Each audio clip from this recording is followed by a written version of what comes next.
Primetime Deion Sanders is the absolute poster boy for DEI hiring.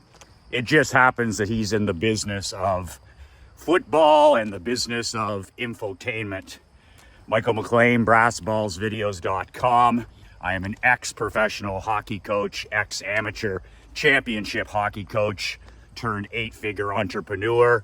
I am a husband, a father, and a small business owner just like you.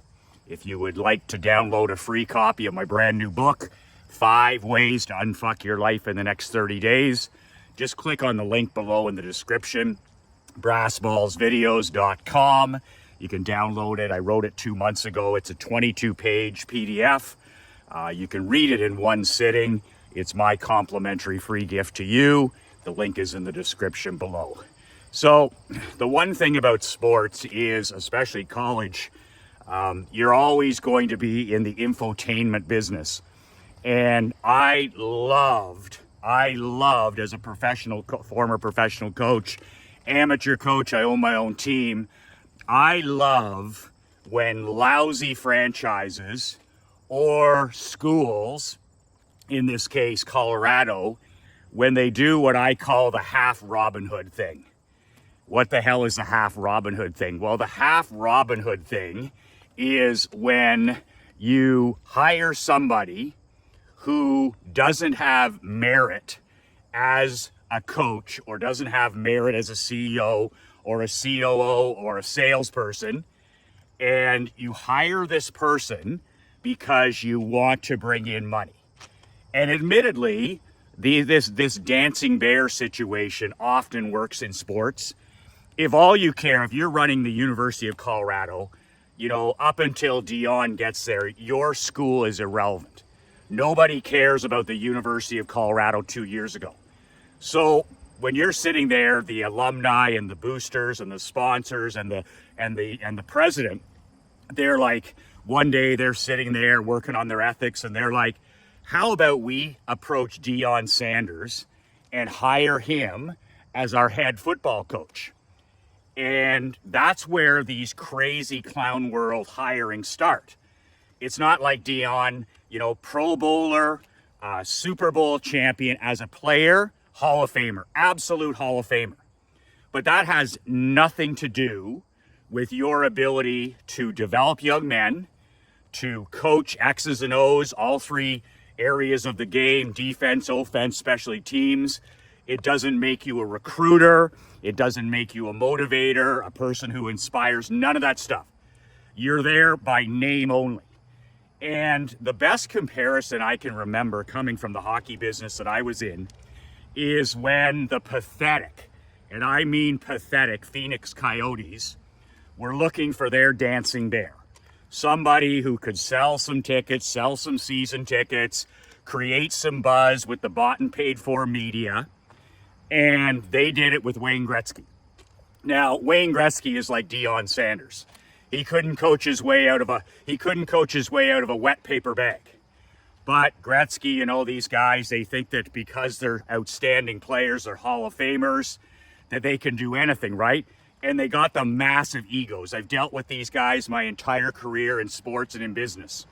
So, the Arizona or Phoenix Coyotes, they offer a head coaching job to Gretzky. He can't refuse because, of course, he's got the God complex. And just like Deion, it starts okay, right? Like, these are undeserved DEI hirings that happened, my God, 20 years ago. It's not really that new. So, Gretzky goes to Arizona. It's a little bit fresh. It's a little bit new to start. But then after that, it's like, well, oh my God, the players are like, this guy doesn't know a puck from a fucking football when it comes to coaching. Same thing you witnessed last year with the half Robin Hood thing in Colorado. It all starts because it's all fluff. It's all excitement. I mean, you're a school that's used to no media attention. You're a school that, nobody cares about. The student body doesn't attend the games. And all of a sudden you bring in a guy like Primetime and all you have is national telecasts, national this, national that. And, you know, for the first few months, it's pretty exciting. The team is winning some games.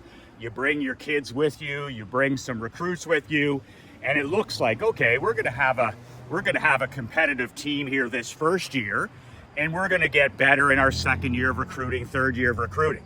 Same thing happened in Arizona with Gretzky. But then after a couple of months, the expiry date, the bloom is off the rose, so to speak. When the players in the locker room are like, this guy can't coach. This guy doesn't know what the fuck he's doing. Like football is a violent competitive game. Hockey is a violent competitive game. Business is a violent competitive game.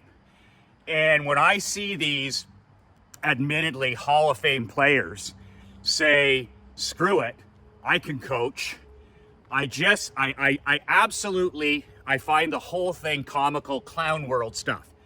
And the reason that I laugh at a guy like Deion or a guy like Gretzky is it's not that they're a Hall of Famer, it's not that they're a gifted former player. Because a guy like Larry Bird proved that it's difficult for really skilled players to coach, but a guy like that put in the work so he can do it. So it's certainly not impossible, and it's certainly been done in the past. But man, oh man, these guys, they come in and they've never run an offense, never run a defense, never even been a coordinator. And then you compare, you think about, and this could be a CEO in business, right? It's like they're competing with Steve Jobs, or they're competing with Andrew Carnegie, or they're competing with Henry Ford, or they're competing with the best of the best in business. Like Saban, guys like Nick Saban and guys like Kirby Smart and you know, real football programs, they're just laughing under their breath when they're watching this transpire in Colorado, right? Like Saban, Nick Saban's a perfect example. Kirby Smart's a perfect example. You know, Clemson's a perfect example. In basketball, you had the Bobby Knights, the Krzyzewskis, you had the Bobby Bowdens. It's just insulting. It's absolutely insulting when these guys take these jobs. It's almost a figurehead situation. You know, we need a dancing bear. We need a dancing bear, and we're going to pay you a lot of money, and you're going to sell a lot of tickets, a lot of jerseys, a lot of merch, and you're going to make us relevant. And winning is never part of the equation, right? They never take it. So they make tens, if not hundreds of millions of dollars in Colorado like last year. I mean, all of a sudden you have all the Holly weird celebrities out. You have national telecasts. Everybody's following the Colorado football team. You get a couple of wins right off the start. Guys aren't, you know, other teams aren't taking you seriously. And then you think about the Nick Sabans of the world who have been studying the game of football for 50 plus years.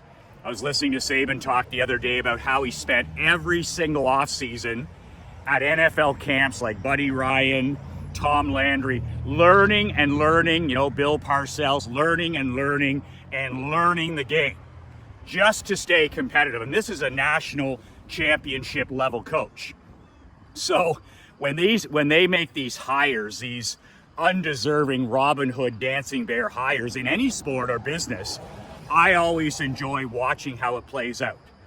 And, you know, Colorado is at the point now where, you know, if they don't start winning some games, if prime time doesn't turn into coach of the year, then there's going to be problems. They're going to run him out of town. And they're going to run him and his kids and they're going to run him out of town. Because at the end of the day in sports, it's not about a half Robin Hood thing, bring in as much money as you have, keep it for yourself or keep it for the school. But now fans in Colorado and on a national level and the national media are starting to turn on this guy. First of all, Sanders has skin. He's got paper thing. He's got tissue paper skin. And most posers and frauds do. So he knows he can't coach. I mean, he knows he can't recruit. He knows that his kids are getting a free ride. I mean, are you kidding me? You got guys like Kirby Smart and you got guys like Saban in the past. Those guys work 18 hours a day. They work 11 and a half months a year just to have an opportunity to have a chance to win. And it's amazing because Nick Saban talks about how when he came from the NFL the last time to Alabama, is the media and the fan base and the sponsors and the alumni, they wanted his head on a platter after a couple of years. Nobody remembers that. Like, Saban was there for what, 17, 18 years. But of course you inherit a mess, right? You inherit somebody else's team. So it wasn't like, oh, Nick Saban is a god and, you know, everything's going to go our way. Saban built Alabama the right way. And it took years and years and years of 14-hour days, 16-hour days, surrounding himself with the right coaches, the right coordinators, the right athletic staff, the right tutors, the right everything, the weight rooms, the cafeteria, the locker room. And then you have guys like Primetime walk in, and they just think because of who they are, that they're self-promoters, that the rest of it, like Primetime, I love it because last year he's like, you know, because of who I am, the recruiting is going to take care of itself. Like, literally, Nick Saban, if he's in the national championship, he's out recruiting the next day. It was like Bill Belichick said after the Patriots won their last Super Bowl years ago. He said, as great as all this is, winning the Super Bowl, he says, this means we're 5 weeks behind other teams. That's the mindset of a champion. We're 5 weeks behind.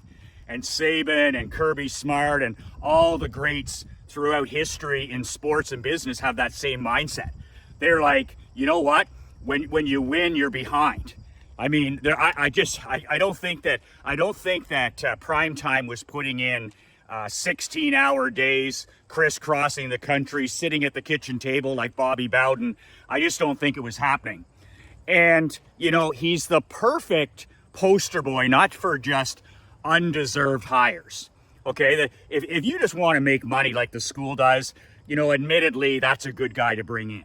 He can't coach, he can't recruit, but at the end of the day, he's a guy who's going to fill your coffers with tens of millions of dollars, which he's done. I'll be shocked if he makes it, if he's the coach at this time next year in Colorado. Because, you know, a guy like him has an expiry date. He can't stand the media. The media is starting to turn on him. He's got the thin skin. You know, he doesn't like the coaching polls. He doesn't like where his team's ranked. CBS has him at the bottom of the coaches in the in his conference as well as overall. And he's not used to that. He's not used to that as a player. So he hasn't done the work. He hasn't attended the conferences, the seminars. He hasn't put in the years and years and years of learning the game, which all of the great coaches in any sport have done. So, I mean, the wins better happen this year. Like, I mean, he better be a 10-win team. And between you and me and the train that's going to come up here behind me and try to run me over, he ain't winning fucking 10 games. And he's going to have a toxic locker room like he did last year. It's impossible to have team chemistry when you preach what Deion does. Like, if I have a son and I'm going to send him to a football school, and I don't give a shit about football unless my kid is going to play in the NFL. Other than that, it's all about what's my son going to learn about being a great human being, a great man in the next 4 years. That's how I would select a coach. Now, if my kid's going the NFL, he's going the NFL. But I would never, ever, ever send my flesh and blood to a program like that unless I want my child or my son to learn to be more selfish, to be more lazy, and to be more entitled. That's what that program, when I think about Colorado versus those handful of programs that are still about winning, is, oh my God, selfish, lazy, entitled. And of course, you know, you have his kids playing. He's just there to grease the chute for his kid to get to the NFL. And I have no problem with people helping their own kids. I do the same thing. But when you don't deserve something, like he doesn't deserve that job, he doesn't deserve that position, then are you really helping kids? And if my kid plays baseball or tennis or pickleball or basketball, I mean, it's all about what's that head coach who's recruiting my kid going to teach my son or daughter about being a tremendous human being. You know, if Pat Summitt comes knocking to my door, the great Pat Summitt, I'm like, where do I sign up? I'm just grateful that my kid's great enough to play for somebody like that. If she ends up playing pro, that's all gravy. There's so many amazing coaches, and I've always said this with my 11-year-old, and if I had a son, it'd be the same thing. There are youth coaches, college coaches, high school coaches, amateur coaches that I know personally that I would literally pay $1 million out of my own pocket for my child to spend 4 years with that coach. That's how great a leader or an experience would be with a Pat Summitt, with a Mike Krzyzewski. I don't give a shit about the school. I'm not talking about cheering for schools. I'm talking about, can this leader of men or women turn my son or daughter into an even kinder, even more disciplined, even more hardworking, even more compassionate person? Can they help her or him become an even better person? And for me as a parent, that's the only say I'm thinking.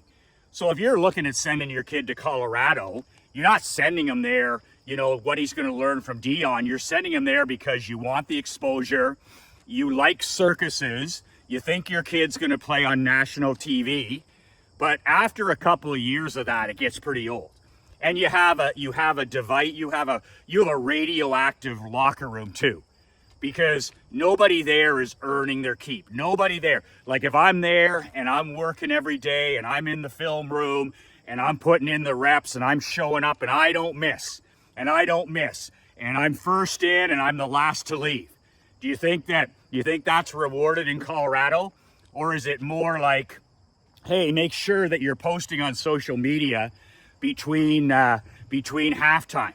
Could you imagine? Like, I've coached my entire life and I've taught life skills. Like, of all the hockey I've coached, less than 30% of anything I've communicated to all age groups was about the sport of hockey. In other words, how to play the sport better. But 70% of every word out of my mouth when I coach kids for a year or coach them in a summer camp or coach them for 4 years was how you can dominate as a useful adult, how you can become a great man, a great husband, a great father, a great community leader. And Mark Andre, who's my business partner, he played for me for 4 years, and he said to me one time, he said, I can't believe, Coach, how little you talk about hockey. That's the job of the coordinators, the assistant coaches, the specialists. What I talk to my young men about is being tremendous young men and growing into being tremendous young people and being useful and being self-responsible and building a world of autonomy and taking responsibility for every result in your life, every win, every loss. Those kids in Colorado, they're not getting any of that. They're getting, it's all about me. Keep posting. You think they're worried about winning football games when guys are on their cell phones in the locker room, tweeting and posting? I've never heard of such a thing. And, you see the way they dress, you see the way they prepare. But man, oh man, Colorado made this hire. They had a couple of months there where it was pretty exciting. And now it comes down to one thing, which it always does in any sport. You better start fucking winning. And if you don't win, I've been through this. I've been fired as a minor pro coach. Nobody gives a shit, about how many tickets you're selling if you ain't winning. So he is the poster boy for DEI hires. There's 2,000 coaches that are more qualified, and I have no problem hiring a high-profile coach. I think if you can get the whole enchilada like you get with some of these tremendous coaches, you hire a guy like Andy Reid and he moves to Kansas City after Philly, you're bringing instant credibility. You hire a guy like Jimmy Johnson from Dallas and you bring him to Miami, you're bringing instant credibility. The same thing in any sport. You hire a top CEO or you hire a COO like I did in the insurance business who brings instant credibility. Because what have they done? Number one, they've won at this level as a coach or a leader, and they're continuing to win at this level as a coach and a leader. I don't give a shit about their past. That's a bonus if they were a Pro Bowl player or they were a Hall of Famer. But at the end of the day, in my interview with these guys, if I'm the owner of any of these teams or businesses, I want them to knock my socks off in terms of their knowledge, passion, and obsession, in this case, with sports. And it was the same thing when I hired the great Sandra Challenger as my COO for McLean Insurance. She transformed our business from 2X to 5X. She had a military background. But the reason I hired Sandra, it wasn't that she was a woman. It wasn't the color of her skin. It wasn't that any of that stuff. She was the most qualified person that I could afford. She had a military background. The employees behind her back actually called her the little general, some of the time affectionately. But she literally lived 6 hours away. She bought a home here. She lived in our small community 4 days a week. She commuted for like 7-8 years. That's 6 hours and then 6 hours back. Like literally, she was the best chief operating officer I could hire for the money I had. And she was the most qualified and she was the most deserving. And she just happened to be female. She just happened to be, white. She just happened. Who cares? I couldn't care less. In my sporting background, I mean, I don't think there's many different kids that I haven't coached. I've had every type of kid in my life coaching and recruiting. I just want to win. So something to think about as you watch this unfold. Are there any, half Robin Hoods in your business? Are there any posers or frauds in your personal life? Are there any people that don't belong? And are you seriously committed to winning championships in your professional and in your amateur and in your business life? Because if you are, you're recruiting the best people you can afford. You're a star catcher. When you're getting a cup of coffee or you're in a restaurant, you're always looking for the one star that works there. The one star at the gas station, the one star at the coffee house, the one star at the bookstore, the one star at the restaurant. And then you recruit that person. But as far as just, if you just want to sell tickets and you don't give a shit about winning, you know what? You can hire the Dancing Bears. You can hire the Gretzkys. You can hire the Deions, and it'll be exciting for a while. It will be. It'll be exciting for you. It'll be exciting for the players. It'll be exciting for having all the media attention. But then the light dims when you find out they're no damn good. And there's nothing that bothers me more than a person who has undeserved opportunities. Like if I don't deserve something or my child doesn't deserve something, that's fixable. I mean, we can earn it and deserve it. But you get what you pay for in these situations. Karma's a bitch. And this is going to be the dumpster fire of dumpster fires in Colorado. It's already starting. Give this a couple of months. Give this a couple of losses. And then the blaming, not my fault, no personal responsibility. The race cards will be played. It'll just be, and then the half Robin Hood thing where you steal millions and millions and millions of dollars from the rich. But no, you don't give it to the poor. It goes into the coffers of the college. You'll see exactly what happens. So this is infotainment 101. I mean, when I sit down to watch a quarter of football, if I want to watch a serious team with serious players, there's a couple of teams that I'll watch on Saturday. Same in the NFL. If I want to, invest half an hour of my precious time and I want to watch a real football program with real serious players, there's a couple of teams that I'll watch. But as far as this other stuff, I mean, this is Holly weird. This has nothing to do with excellence. It has nothing to do with winning. It has everything to do with entitlement, laziness, and thin skin. Absolute thin skin. And once the media turns on you, look out. Once the media turns, and that selfishness, and all you've seen happen here over the last year and a bit is true colors. True colors. Because admittedly, I have to say, when Primetime was a player, I loved that guy. I was like, man, that's a guy I want on my team. I loved his attitude. Throw the ball my way. I dare you. I just love so many things about about Deion Sanders and where he came from and how he created this ultra ego and how he sold himself. I love self-promoters. I love marketers. I love people that are, that are not afraid to stand up and say, I'm the best, and then back it up. But here's the big thing. He could back it up as a player. Absolutely could back it up as a player. But now as a coach, he doesn't belong there. He can't coach. He can't recruit. He doesn't have the best players getting off the bus. So he's painted himself into a corner. His kids are with him. And just watch what happens over this season. Maybe I'm dead nuts wrong on this. Maybe he's going to win Coach of the Year. Maybe he's better than Kirby Smart. Maybe he's better than Clemson. Maybe he's better than Ohio State. But you know what? What's exciting about sports is who you are is who you are. If he doesn't win 10 games, I don't see that guy back. There's no chance. Massive, massive expiry date. And this should be very, very interesting. As a business owner, keep in mind, hire people that get the people out of your world that are long on style, short on substance, and stop listening to people. Stop taking directions from people who've never been where you want to go. And being an ex-player doesn't mean they've been there as a coach. And make sure they've won doing what it is you're hiring. You want the best marketing director, you want the best coach. Well, make sure that they used to win at the highest level and make sure that they're still winning. And that's what my mastermind, we're kicking off my mastermind this Thursday. There's still 2 spots left. You can go to badassbrotherhood.com so you don't miss out. But I just can't figure out how people think they can win, how men can think they can win without great coaches in their life. And books and newsletters are admittedly fine. I write all that stuff.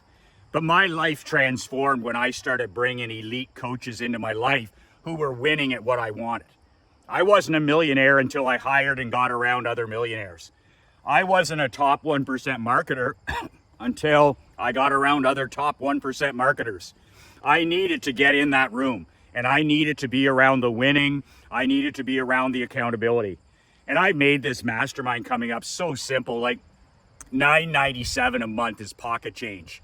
You get 3 live events for that. You get soup to nuts, everything that I do. So you get newsletters, you get telegrams, you get the email millions. All of it is soup to nuts, part of it. Plus you get these 3 live. We're doing one in October. We're doing one in Florida in February. And then we're going to do one in June. And it's all part. There's no extra pay. Those are 3 massive opportunities for you to get around other 7 and 8 figure people. So I have 1 spot left. You can set up a call. Go to badassbrotherhood.com and you can book a call in the next 48 hours with myself or Josh. We'll talk about whether it's a fit or not, and we'll go from there. But the deadline, the first training is this Thursday, so I'm gonna chop the deadline off this Wednesday evening. So if that's your cup of whiskey, if great coaching is your whiskey, then badassbrotherhood.com. You can also download my link download my free book, also in the description below. Listen, it takes 3 hours for us to put these crazy videos together, an hour for me to shoot them, 2 hours for the great Mark Andre to put them together. The only thing we ask is 30 seconds of your time to share these with other men that could use a mental kick in the pants each day, to subscribe, to share, to comment. I appreciate what you'd like me to hear me talk about. I'm out here walking in these fucking tracks by myself to stay away from the tomato cans that would be asking me what the hell I'm talking about. So I'm literally walking on the tracks here by myself. The only thing I ask is that you share the show. Share the show with other people that need to hear this message. We're always being neutered. We're always being censored. We're always being deplatformed. So I need your help getting this message of personal responsibility, of winning out to other men. If you do that, I appreciate you sharing the show. That's it. Make sure the people in your personal and professional world deserve to be there. Be around champions, proven champions. Fill your world with proven champions. Get rid of the frauds, get rid of the posers, get rid of the hangers-on, and surround yourself with incredible people that push you every day to become and be the best version of yourself. 2 words that changed my life, 2 words that'll change yours. Be relentless.